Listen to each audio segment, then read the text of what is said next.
आइए आज हम ध्यान की कुछ डेफिनेशंस के बारे में जानेंगे।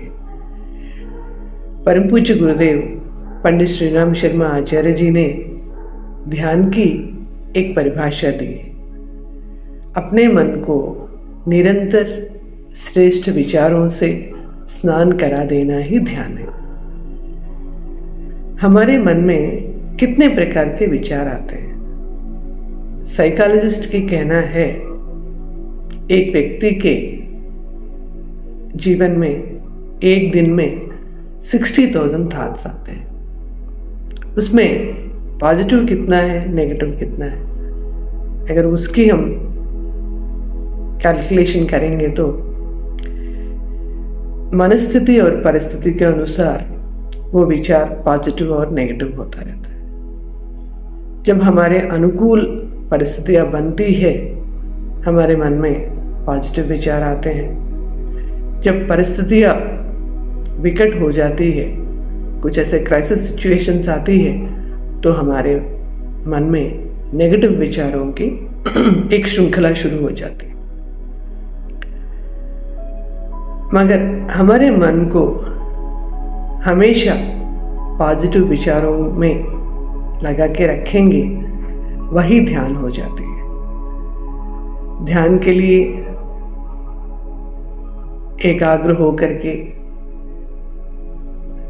एक जगह पे बैठ करके आंख बंद करके करने की जरूरत नहीं।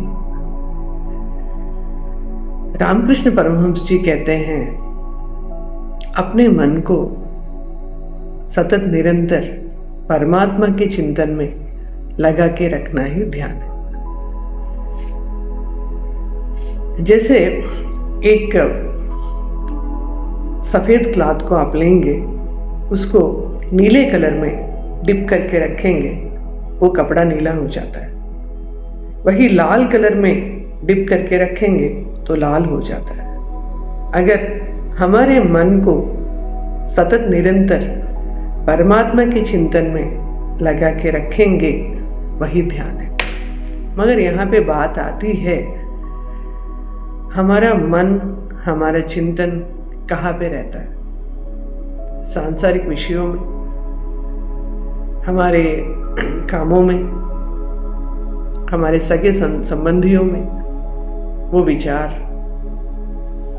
वो चिंतन लगा रहता है। वहाँ से हटा करके, वहाँ से मोड़ करके परमात्मा के ऊपर उस ध्यान को लगा के रखना ही हमारा कर्तव्य है। इसी की ओर रामकृष्ण परमहंस जी इंगित कर रहे हैं। एक बार अर्जुन ने भगवान श्री कृष्ण से एक सवाल पूछा, हे कृष्ण, मेरा मन बहुत ज्यादा चंचल होता जा रहा है। इस चंचल मन को मैं कैसे काबू में रखूं? इसको कैसे नियंत्रित करूं? भगवत गीता के 6th चैप्टर में ये श्लोक आता है, चंचलम ही मन कृष्ण प्रमादि बलवत् दृढ़म् तस्याहम निग्रहम मन्ये वायोरिव सुदुष्करम्। ये मेरा मन है, वायु की तरह चंचल होता जा रहा है। जितना भी मैं उसको वश में करने की कोशिश कर रहा हूँ, वो उतना ही मेरे से छूटता जा रहा है। तब भगवान श्री कृष्ण अर्जुन को आश्वासन देते हैं, वास्तव में ही ये जो मन है बहुत कठिन है, उसको वश में करना इतना आसान काम नहीं है। मगर तुम 2 चीज कर सकते हो, एक है अभ्यास, दूसरा वैराग्य। अभ्यासेन तु कौन्तेय वैराग्येन च गुह्यते।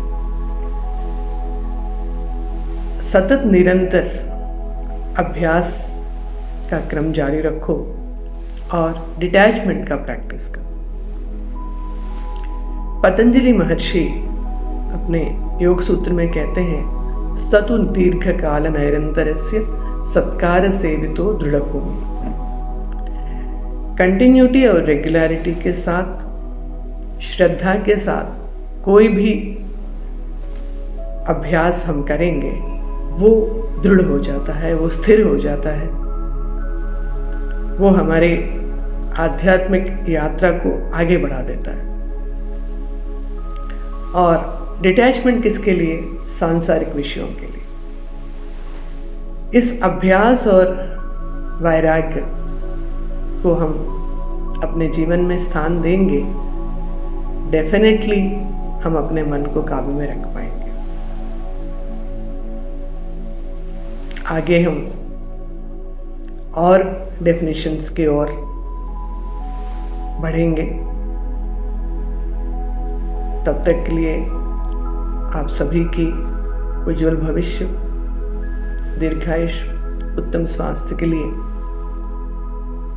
माँ गायत्री से मैं प्रार्थना कर रही हूँ। ओम शांति शांति शांति।